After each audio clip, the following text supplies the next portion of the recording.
नमस्कार, दिव्य हिमाचल टीवी में आपका स्वागत है। मैं हूं आपके साथ निखिल अवस्थी। आइए शुरू करते हैं आज का बुलेटिन मुख्य समाचारों के साथ। हिमाचल में फिर लौटी कोरोना की बंदिशें, वीकेंड पर लगेगा लॉकडाउन, दफ्तरों में 5 डे वीक। कोरोना संक्रमण के बीच उद्योगों की फिक्र, प्रवासी मजदूरों का पलायन रोकने में जुटी हिमाचल सरकार। दिल्ली के लिए चलती रहेंगी एचआरटीसी की बसें, राजधानी के रूट नहीं होंगे बंद। कोरोना के फैलते जाल से चिंतित शांता कुमार बोले, चुनाव नहीं रुकते तो रैलियां ही रोक दो।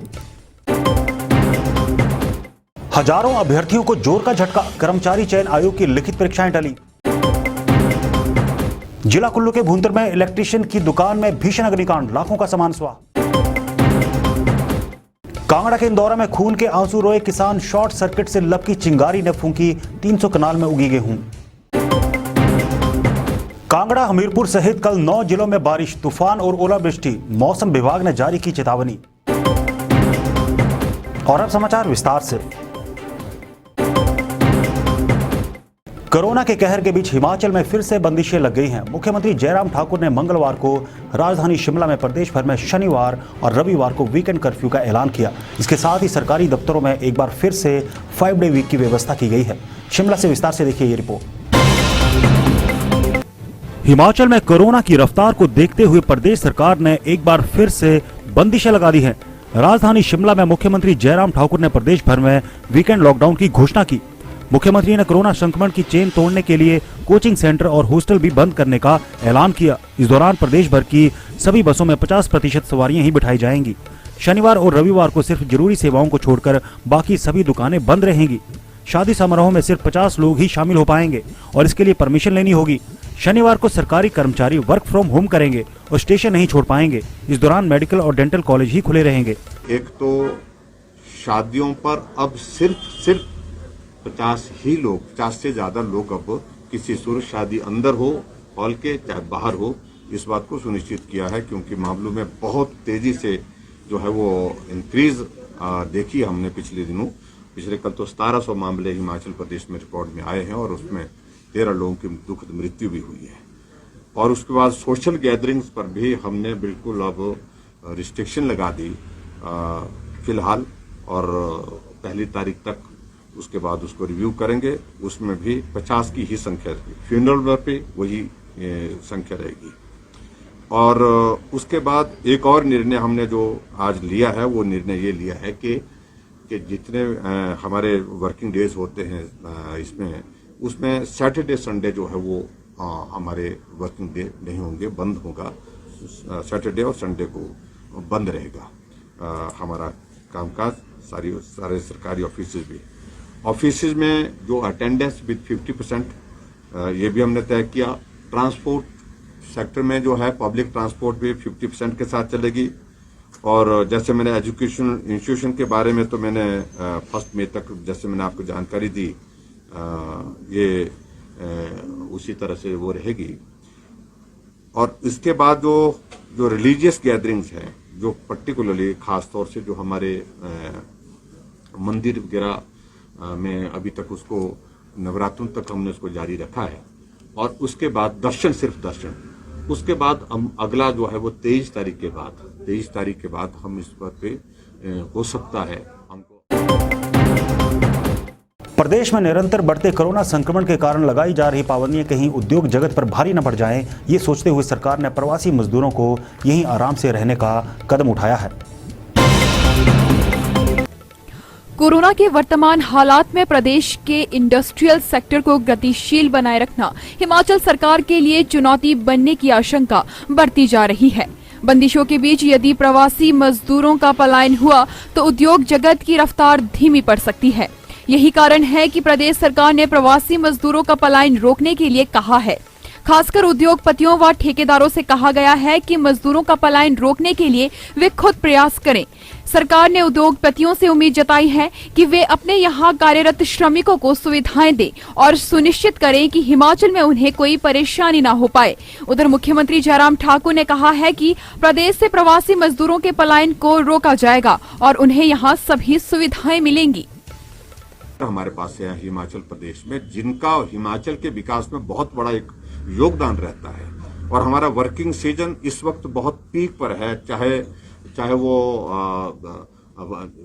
भवन का निर्माण हो, पुल का निर्माण हो, चाहे हमारे सड़कों का निर्माण हो, चाहे कोई भी विकास कार्य की गतिविधि, और उसके साथ इंडस्ट्रियल सेक्टर भी हमारा जो है वो जो महत्वपूर्ण है, उसमें भी उनका एक बहुत बड़ा कंट्रीब्यूशन रहता है। ऐसी सूरत में हमारी कोशिश यही है कि माइग्रेट लेबर यहीं रहे और उनके लिए जो फैसिलिटेट करने की जो ज़रूरतें हैं सरकार और जो कॉन्ट्रैक्टर हैं, इंडस्ट्रियल सेक्टर के जो लोग हैं, वो सब लोग मिलकर के चिंता करेंगे। कोरोना की खतरनाक दूसरी लहर के बीच लगे लॉकडाउन के बाद भी हिमाचल से दिल्ली के लिए बसें चलती रहेंगी। हिमाचल प्रदेश पथ परिवहन निगम दिल्ली के लिए बस सेवा फिलहाल बंद नहीं करेगी। प्रदेश भर के डीएम को इसके आदेश दे दिए गए हैं। विस्तार से देखिए। हिमाचल से दिल्ली के लिए एचआरटीसी की बसें हरगिज भी बंद नहीं होंगी। कोरोना के कहर के कारण राजधानी में लगे लॉकडाउन के बीच एचआरटीसी बसें चलती रहेंगी। इसे लेकर हिमाचल पथ परिवहन निगम मुख्यालय ने प्रदेश के सभी डिविजनल मैनेजर को निर्देश जारी कर दिए हैं। डीएम को जारी निर्देशों में साफ तौर पर कहा गया है कि दिल्ली के लिए बस सेवा जारी रखें, यात्रियों के अनुसार बसें चलाई जाएं और इस बात का खास ख्याल रखा जाएगा कि बसों में कोरोना प्रोटोकॉल का पूरी तरह से पालन हो। बता दें कि शिमला, हमीरपुर, मंडी और धर्मशाला इन 4 डिवीजन से हर दिन दिल्ली के लिए 10 रूटों पर बसें चलती है। इस बीच एचआरटीसी ने चंडीगढ़ में नाइट कर्फ्यू जारी होने के कारण रूटों में कटौती की है। वरिष्ठ भाजपा नेता शांता कुमार ने कोरोना के बढ़ते संक्रमण पर चिंता जताते हुए इसके प्रसार को चुनावी राजनीति से जोड़ा है। प्रदेश के पूर्व मुख्यमंत्री व दिग्गज भाजपा नेता शांता कुमार ने कहा है कि कोरोना का कहर गंभीर होता जा रहा है। दुर्भाग्य तो यह है कि मंदिर और कुंभ भी कोरोना का प्रसाद देते रहे। उन्होंने कहा कि 5 प्रदेशों में जारी चुनाव में किसी को जीत मिलेगी और किसी को हार, पर कोरोना का प्रसाद लगभग सभी को मिलेगा। उन्होंने प्रधानमंत्री नरेंद्र मोदी और भाजपा अध्यक्ष जेपी नड्डा को बधाई दी है कि उन्होंने अब केवल 500 लोगों तक की चुनावी सभा का निर्णय लिया है।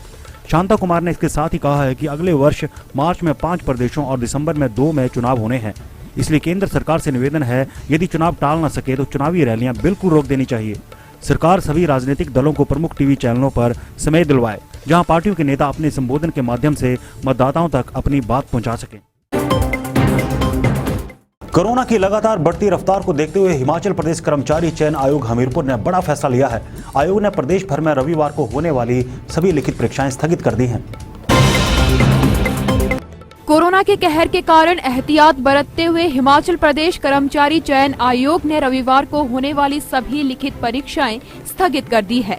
बताया जा रहा है कि कोरोना की चेन तोड़ने के लिए सरकार द्वारा लगाए गए लॉकडाउन के कारण 4 पोस्ट कोड की लिखित परीक्षाएं अब अगले आदेशों तक टाल दी गई है। इसके अलावा टीजीटी मेडिकल और नॉन मेडिकल की 15 अंकों की मूल्यांकन प्रक्रिया को भी तुरंत प्रभाव से स्थगित कर दिया गया है।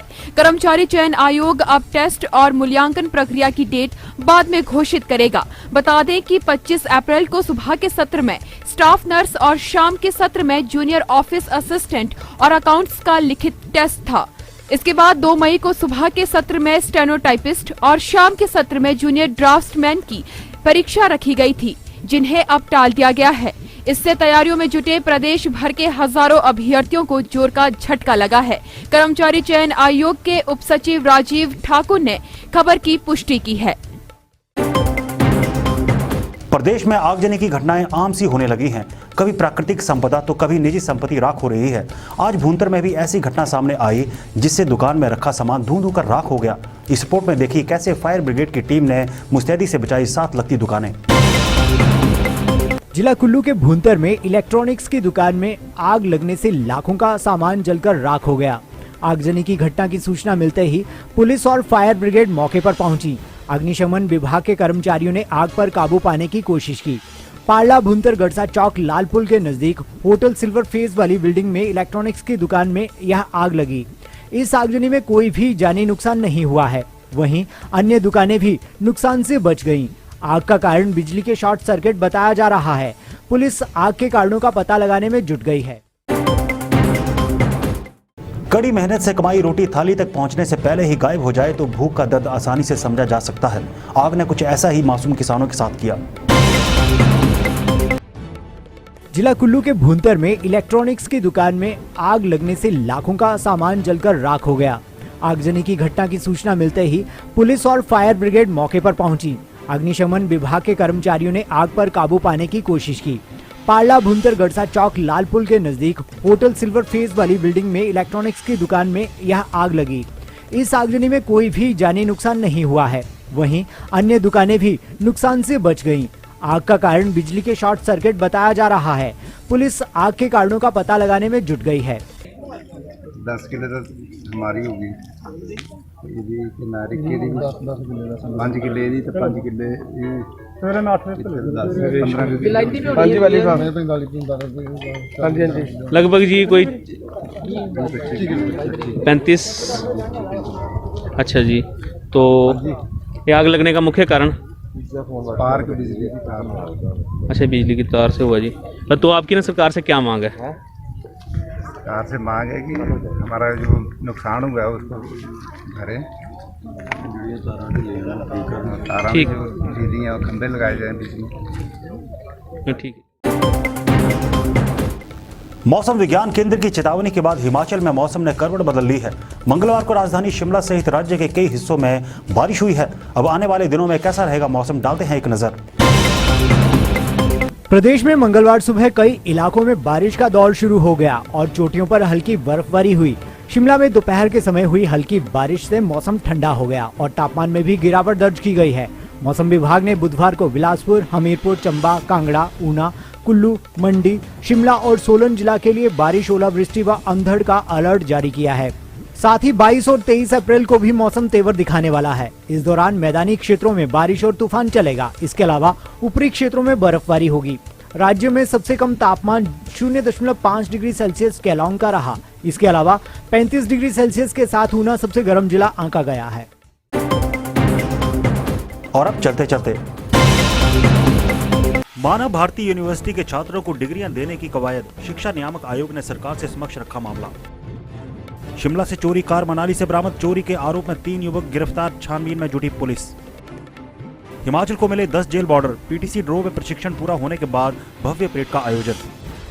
प्रदेश के शहरों में जारी रहेगा 120 दिन का रोजगार, मुख्यमंत्री शहरी आजीविका गारंटी योजना का मिलता रहेगा लाभ।